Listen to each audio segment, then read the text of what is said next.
Bonsoir et bonsoir Jeanne. Salut!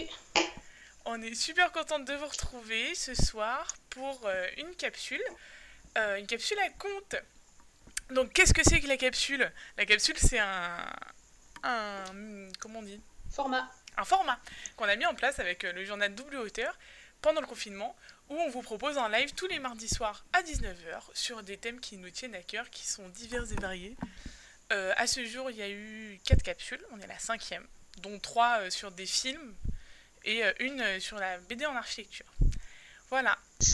Puisque on va parler de capsules, mais on va parler capsules contes, on va parler d'histoire, alors on va parler un peu de cinéma aussi forcément, mais on va vous présenter un peu toutes ces histoires qui ont bercé notre enfance, ou en tout cas, oui, si, globalement un peu toutes les enfances à travers le dernier siècle, on va dire, et voir un peu ce qui était vraiment raconté initialement dans ces histoires et pas juste ce qu'on entend aujourd'hui sur toutes ces affabulations, on va dire ça comme ça. C'est joli, affabulation. Ouais, je sais pas si c'est joli la fabulation. Non, Moi, je c'est vais pas dire joli, que. affabulation. Mais t'as compris, vous avez, enfin, Bref, c'est tous l'idée est des là. menteurs et nous, on va rétablir la vérité. Ouais, police des comptes en fait. Cette personne fait peur. Maintenant, on va commencer avec le premier C'est conte, ça. qui est du coup La Petite Sirène sur lui. Ouais, premier conte dont on va vous parler, qui est pas forcément le plus ancien, puisqu'il date du milieu du 19e siècle. Il a été écrit par un Danois qui s'appelle Christian Andersen, dont on reparlera un peu plus tard, et qui est aussi l'auteur d'une histoire absolument incroyable qui s'appelle La petite fille aux allumettes, qui est très très triste. Et donc l'histoire initiale de La petite sirène, je ne sais pas si vous la connaissez, mais on n'est pas du tout dans l'esprit de rébellion qu'a voulu nous montrer Disney avec cette espèce de crise d'adolescence que nous fait Ariel, mais sur plus une prise d'indépendance, puisque le jour de ses 15 ans, elle a le droit de monter à la surface, c'est un droit qu'ont toutes les sirènes, et là il y a une tempête abominable, un bateau s'échoue, elle sauve un jeune homme qu'on voit là sur l'image, qui n'est autre que le prince du royaume. Elle tombe follement amoureuse de lui, jusque-là on est assez d'accord dans les histoires, et redescend sous la mer, se renseigne un peu sur les humains et découvre qu'ils ont une âme éternelle. Je vous Ce qui laisse est quand imaginer même un plus peu la beau que métaphore qu'il juste. y a derrière. Ce qui est quand même plus beau que juste, ils ont des fourchettes et le C'est feu. ça. Ouais, et des Et des jambes pieds. pour danser et marcher. Ouais. Et pour flâner dans ces. Comment ça s'appelle?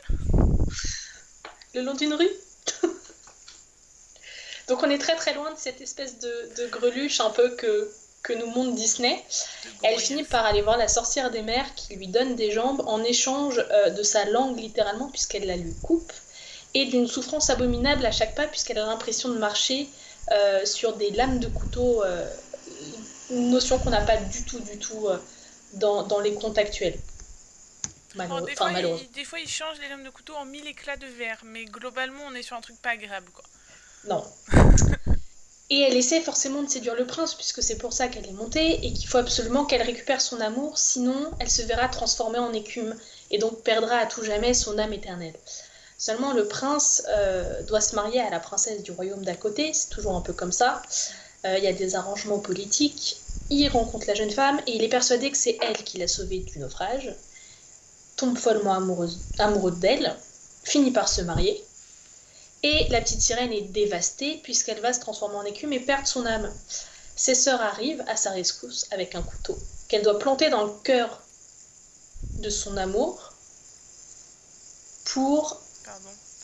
se tremper les pieds en fait dans son sang. C'est assez perturbant ça d'ailleurs. Et garder cette âme éternelle. Impossible de le faire, elle lâche le couteau et se jette d'elle-même dans la mer et au lieu de se transformer en écume, se transforme en fille de l'air. Jolie façon peut-être de parler d'un ange qui s'en va vers les cieux. C'est sûr que c'est beaucoup plus joli que juste C'est cette ça, espèce de débile là qui veut pas faire comme papa lui dit de faire. exactement. Bref, on va rester dans les princesses Disney un peu trop féminines pour moi. Un peu quoi? Un peu trop féminine. Euh, et on va enchaîner sur Cendrillon. Cendrillon, c'est l'un des contes qui a été le plus repris au monde. Oui, alors dans le chat, Jeanne est en train de découvrir apparemment le chat. Dans le chat, Ouais, vous vous excusez-moi. amusez à chanter des chansons. Enfin, Léa. Voilà. Jeanne, on entend ton clavier quand t'écris dans le chat. Mais j'écris pas dans le chat, j'écris pas dans le chat.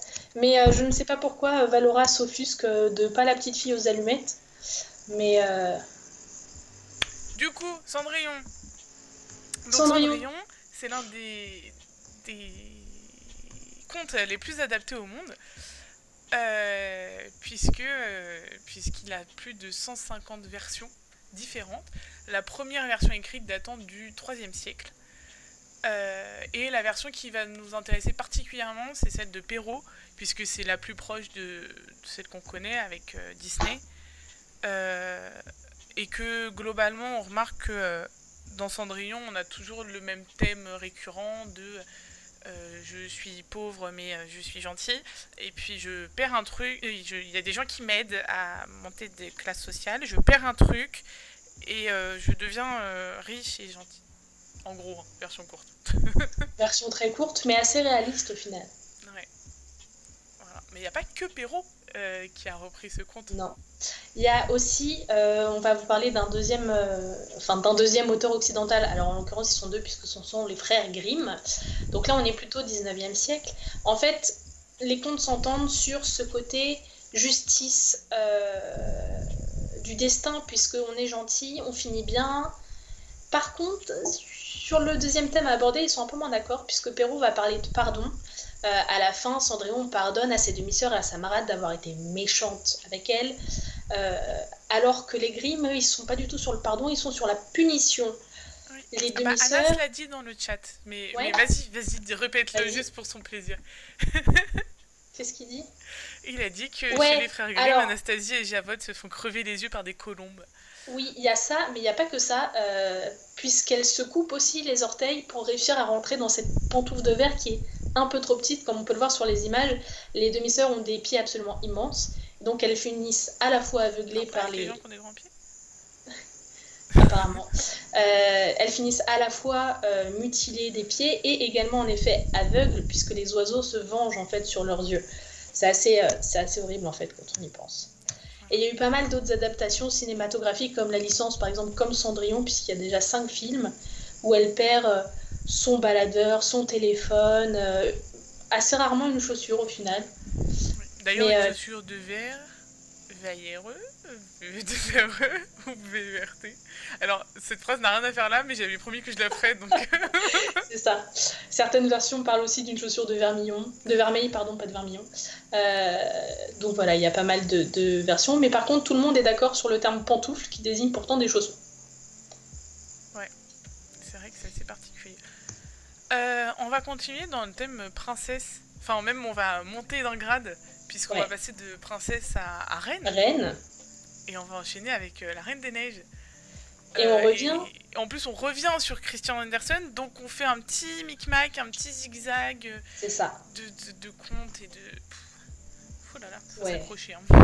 Bon. Mais surtout, on passe dans une catégorie complètement différente, puisque là, l'histoire de Disney n'a strictement rien à voir avec la vraie histoire, puisque la Reine des Neiges est un être maléfique qui possède un miroir démoniaque, dont les morceaux se sont répartis en fait à travers le monde, et 2 morceaux sont venus se planter respectivement dans l'œil et dans le cœur d'un jeune garçon qui s'appelle qui s'appelle Kai.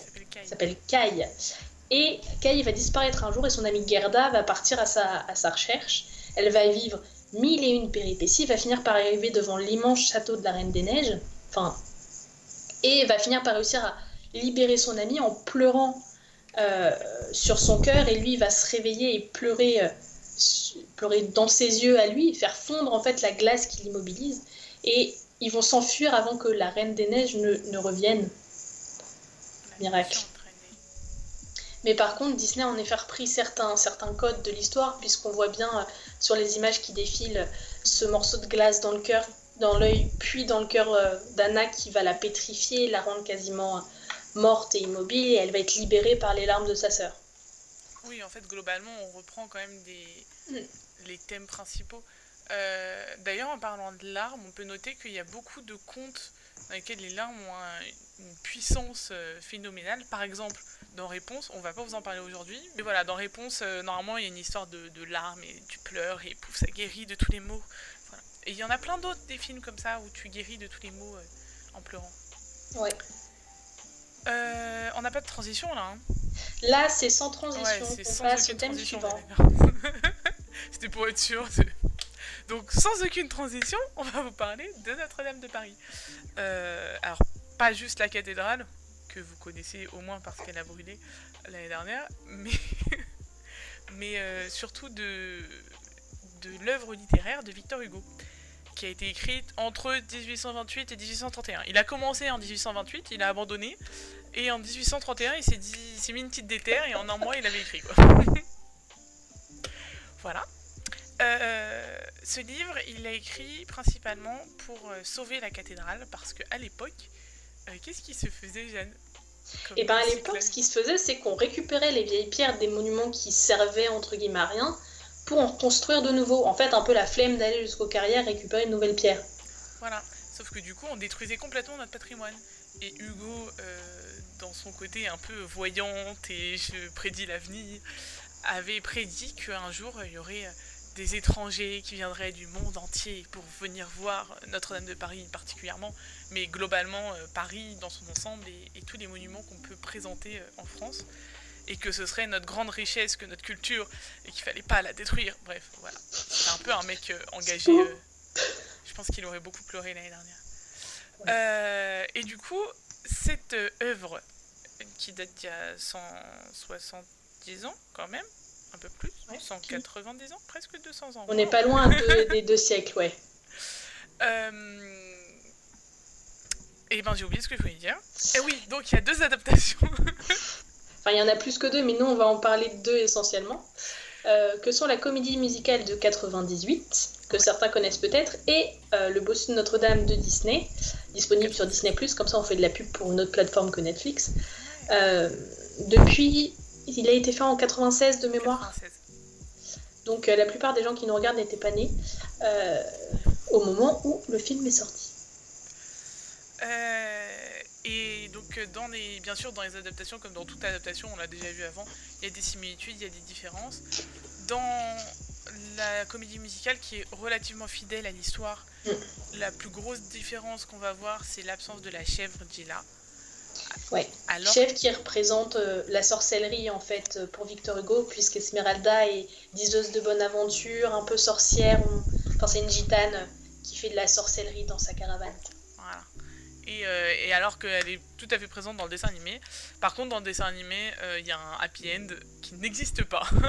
Oui, et puis il manque pas mal de personnages, puisqu'on n'a pas vraiment le roi des gitans, on n'a pas vraiment de fleur de lys. Tous ces personnages qui vont apporter le caractère dramatique au final à l'œuvre d'Hugo ne sont pas du tout présents. Voilà. Après, ce qu'on a aimé relever, c'est les 2 scènes qui, alors, à mon goût, sont majeures, mais peut-être que je suis la seule à penser ça, des 2 adaptations qui sont du coup là en haut, vous voyez. Donc il y a d'un côté Hélène Ségara, de l'autre côté Esmeralda dans notre âme. Hein. En fait, alors j'ai bouffé Gélièvre cet après-midi pour pouvoir vous dire cette phrase. Il y a une scène au moment où Esmeralda a demandé asile, qu'elle est hébergée dans la cathédrale, où dans le livre, en gros, elle s'en fout un peu de ce qui va lui arriver. Tout ce qu'elle sait, c'est qu'elle est amoureuse de Phébus et qu'elle veut sauver Phébus et qu'elle ne veut pas que Phébus la voie mourir et qu'elle veut retrouver Phébus. Voilà, un peu relou, mais c'est pas grave, c'est une enfant en même temps, elle a genre 14-15 ans, ok. Par contre, dans les 2 adaptations, c'est un moment où elle a une prise de conscience très solennelle, où elle va prier, alors qu'elle n'est pas croyante, enfin elle ne croit pas au Dieu des catholiques en tout cas, et elle va prier ce Dieu en lui demandant juste de survivre, que ses amis vivent aussi, que juste le bonheur quoi, et l'amour. Et dans Disney, cette chanson s'appelle Les Bannis en droit d'amour, et dans la comédie musicale, c'est l'Ave Maria païen. Et on retrouve ces 2 grands thèmes qui n'existent pas dans l'œuvre de Hugo. Et c'est assez intéressant de voir que non seulement il change l'œuvre originale, mais surtout il la change pour en faire quelque chose de, pas de mieux, mais d'un peu plus profond que juste je kiffe un mec, je veux le voir. C'est ça, dans la comédie musicale, elle dit Ave Maria, pardonne-moi, moi qui ne sais pas me mettre à genoux. Donc c'est vraiment une initiation à quelque chose qu'elle ignore, mais elle l'essaie en disant peut-être que ça pourra sauver mon peuple. Voilà. Et dans la version de Disney, donc il y a Esmeralda qui chante que les bannis ont droit d'amour. Et à côté, il y a le peuple de Paris, les bons croquantes et les croquants, comme dirait Brassens, qui demandent d'avoir l'honneur, la gloire, etc., etc. Ouais, et pour rester un peu dans le thème historique, on va parler d'une vraie histoire, en tout cas d'une histoire qui est inspirée de l'histoire avec un grand H, puisqu'on va parler un peu des Romanov en Russie. Attends, je t'ai dit un gros mot. Puisqu'en 1917, en fait, les bolcheviks, avec Lénine à leur tête, vont faire tomber le pouvoir tsarien, retirer la famille de Nicolas II, Alexandra, leurs 4 filles et Alexis du palais, et les emmener loin dans la campagne sibérienne. Il a une tête de confiné un peu, ouais, je te le confirme. Il a clairement une tête de confiné. Ils vont être emmenés au bout de quelques mois dans un sous-sol où on va les condamner à mort, et à ce moment-là, un peloton d'exécution apparaît. La famille royale va être abattue soit à coups de feu, soit à coups de baïonnette, puisque les pierreries dans les corsages des jeunes filles vont bloquer les balles. Comme quoi, les et corsages, seulement... ça sert. Je suis désolée, hein, mais j'avais prévu de faire un certain nombre de vannes, il faut que je les sorte. Et seulement, en fait, certains corps vont être retrouvés. Le corps d'une des filles ne va jamais être retrouvé. Donc, historiquement, on ne sait pas très bien si c'est celui d'Anastasia ou de Maria, sa sœur, enfin la sœur qui est juste avant elle dans la fratrie. Toujours est-il qu'il y a tout un mythe qui s'est monté là-dessus. Et il y a un bruit qui court à Saint-Pétersbourg. Rappel à la chanson du film éponyme, n'est-ce pas ? Que la duchesse, la grande duchesse Anastasia serait toujours vivante. Donc toute une série de castings vont être montés pour essayer de retrouver la princesse, ou en tout cas faire passer des femmes pour cette grande duchesse qu'elles ne sont pas. Et il y en a une en particulier qui s'appelle Anna Anderson, qui va plutôt bien réussir son coup puisqu'elle va être hyper médiatisée dans les années 20. Et c'est bien des années plus tard, quand la science aura pas mal évolué, qu'en 70, on va découvrir qu'elle n'avait strictement aucun lien avec ce pauvre Nicolas II mort sous les balles des bolcheviks. Et puis l'autre personnage un peu... voilà, je pense que tu as tout dit avec cette mimique. un peu pas trop sympathique à regarder. C'est le méchant de l'histoire du dessin animé qu'on connaît, qui s'appelle Maud Rasputin. Et est-ce que tu peux nous en dire un peu plus sur ce fameux Rasputin ? Ouais, du coup, vous avez plus les images parce que pour pas se faire bloquer par YouTube, on a dû enlever les extraits du film. Mais donc Rasputin, dans la vraie vie, c'est un guérisseur qui a été engagé par la famille du tsar pour guérir le jeune Alexis, qui est le petit dernier, le petit Benjamin de la famille, de son hémophilie. Hémophilie, c'est quand on coagule pas, pour ceux qui savent pas. Et en fait, il va devenir tellement proche de la famille royale qu'au final, c'est un peu... Arrête de chanter. C'est Paul. Il a mis « Oh, oh, Rasputin ». Pardon. Qu'au final... Du coup, tu m'as bloqué. Il va devenir tellement proche de la famille royale qu'au final... c'est presque lui qui va prendre les décisions à leur place. Et en fait, il va devenir conseiller spécial de Nicolas. Et du coup, il a une influence très forte quand même sur le pays. Et il va pas... Et ça fait peur en fait à des princes de Russie qui vont, dont un en particulier qui s'appelle Félix, qui va un jour l'inviter à prendre le thé dans un sous-sol, parce que tout se passe dans les sous-sols de Russie. Ouais. D'ailleurs, c'est drôle parce que dans le dessin animé, tout se passe sur les toits, alors que dans la vraie vie, tout s'est passé dans les sous-sols. C'est ça. Et il va tenter de l'empoisonner avec des pâtisseries, sans succès. Enfin, Rasputin n'a aucun souci avec les pâtisseries empoisonnées.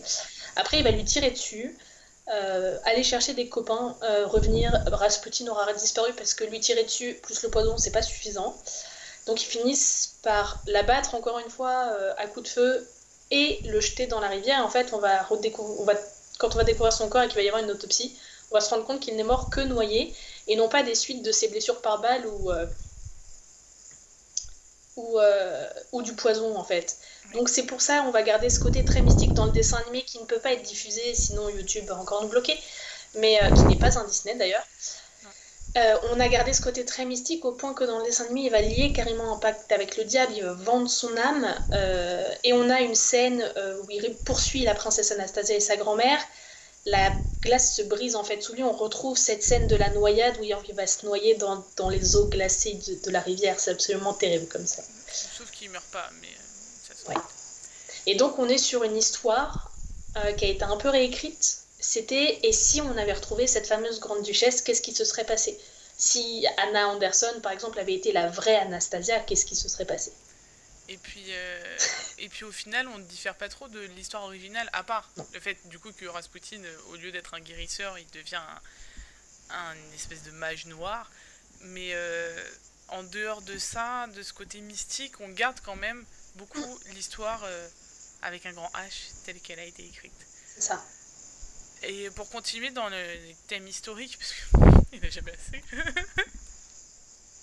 on Ce sera le enchaîne dernier avec thème qu'on abordera. notre dernier thème, qui n'est pas vraiment de l'histoire, c'est particulier quand même. Donc on va vous parler de l'Atlantide. Qu'est-ce que l'Atlantide? Une cité mystérieuse et perdue, enfouie sous les mers? Voilà. Alors le premier à parler de l'Atlantide, c'est notre très cher Platon. Alors je vous lis, parce que je n'ai pas retenu de tête comme ça d'où il tient son histoire. Parce Et que puis c'est assez drôle. Et puis vous allez voir, c'est exceptionnel. Donc Platon nous dit. Platon, donc pour remettre un petit peu des choses en ordre, vous l'avez de toute manière dans la description du live. Mais en gros, c'est entre moins 428, je crois, et moins 300 et des patates. Ça, c'est de la précision historique. Bref, avant Jésus-Christ. Donc, Platon, il tient l'histoire de Critias. Alors, qui est Critias? Critias, c'est un parent de Platon, et c'est aussi un ami de Socrate, donc disciple de Platon. Donc, Critias lui dit que son arrière-grand-père Dropides s'est vu confier par le législateur Solon une confidence que lui-même tenait d'un prêtre égyptien du temple de Saïs, qui, alors lui on ne sait pas trop bien de quand il, d'où il le sait, mais une histoire qui daterait de moins 57 000. Voilà. Donc on est quand même sur la coiffeuse de l'arrière-grand-mère du chien de la voisine de la tante, ouais. Qui aurait peut-être entendu parler d'un truc. Non, c'est sa voisine qui avait entendu parler d'un truc. T'as pas suivi, c'est pour ça. Pardon. Bref, on peut pas dire que c'est des sources sûres, quoi. J'ai voulu te couper pour parler de Professeur Layton et le secret des Atlantes, qu'on peut en effet voir en bas, puisqu'il y a eu pas mal d'adaptations de l'Atlantide, en particulier dans les jeux vidéo, puisqu'on a ce fameux Professeur Layton qui existe, mais ils font aussi une apparition. Alors, dans la licence Assassin's Creed, on voit vraiment la cité dans Assassin's Creed Odyssey. On le retrouve aussi dans Zelda, si je me trompe pas, Maud. Ouais. Et là, on a aussi une et dans Lara Croft. Ouais. Et sinon, mais dans pas mal de médias, en fait. Oui, tous les médias sont représentés au niveau de l'Atlantide. Donc on a les dessins animés, là on vous présente l'Atlantide de Disney et l'âge de glace 4, les dérives des continents, à la fin duquel on découvre le Scratlantide, l'Atlantide de Scrat. Le Scrat. Je vous laisse comment on dit Admirer l'extrait. Apprécier l'extrait. Apprécier. Sinon, en haut de notre truc là, vous pouvez voir du coup des comics et BD, donc avec Obélix, enfin Astérix et Obélix, c'est la galère d'Obélix, ou Aquaman. En bas là, ça, c'est Tolkien, c'est la cité de Númenor, qui s'appelle d'ailleurs en elfique, en Kenya, comment elle s'appelle? Atalante, je crois. Oui, ouais, Atalante. Il me semble. Donc on est quand même assez proche. Atlantide. Voilà. Et ici là, c'est en diagonale à gauche. Alors on a un... Hop, là. Et tout en bas, c'est la série Game of Thrones, la cité, comment elle s'appelle? Valyria, qui est clairement inspirée de l'Atlantide. Donc l'Atlantide telle que l'a définie Platon, c'est une cité qui se trouve aux portes du monde, aux colonnes d'Héraclès. Les colonnes d'Héraclès désignant à l'époque les montagnes qui entouraient le détroit de Gibraltar. Et comme le monde s'arrêtait clairement à la mer Méditerranée parce qu'on est en Grèce, le détroit de Gibraltar c'était le bout du monde. Et, connu en tout cas. Et les colonnes d'Héraclès, donc ça ouvrait sur le monde de l'inconnu. Et donc aux portes des colonnes d'Héraclès, dans l'océan Atlantique, se trouve la cité de l'Atlantide. Ce que nous explique Platon, donc qui tient de Critias, son arrière-grand-père, du cousin de son frère, du prêtre. Du téléphone arabe que nous a très bien décrit Valora. Voilà. eh bien, il nous explique que la cité a été envahie par les Grecs, qui se sont battus, que évidemment les Atlantes étaient clairement supérieurs aux Grecs, mais comme d'habitude les Grecs sont trop forts et finissent par gagner, c'est le principe de la Grèce antique. Voilà, et les Grecs gagnent toujours. Donc les Grecs ont Mais gagné, dans leur bon cœur. Mais dans leur bon cœur, ils ont décidé de ne pas coloniser cette cité. Pourquoi, Jeanne ? Parce qu'elle avait un savoir absolument incroyable, et on le voit dans toutes les adaptations, il y a cette espèce de technologie un peu mystique qu'on va retrouver, qui est beaucoup plus avancée que celle qu'on connaît, en tout cas par rapport à l'époque où se passe l'action. Et donc, ils ont un tel savoir qu'il est impensable pour les Grecs de le détruire. Parce qu'ils sont très bons guerriers, mais ils sont aussi très bons érudits. Mais du coup, la Terre est plate. Non, la Terre n'est pas plate, Paul. En fait, c'est la fin du monde connu, puisqu'au-delà des colonnes d'Héraclès, le monde est inconnu et donc infesté de monstres, etc. Donc il ne s'y aventure pas, mais les Grecs savaient que la Terre était ronde. Merci Archimède. Non, pas Archimède. Pas Thalès, il me semble, qui avait découvert que la Terre était ronde. Honnêtement, voilà. Ma connaissance de la Grèce antique s'arrête à l'Atlantide. Hein.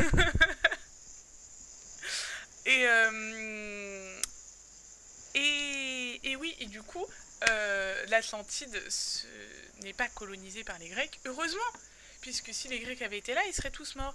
Ce que nous dit Platon, c'est que, je vous lis encore une fois, parce que je n'ai aucune imagination, donc je suis obligée de vous lire. Dans le temps qui suivit, il y eut des tremblements de terre et des inondations extraordinaires.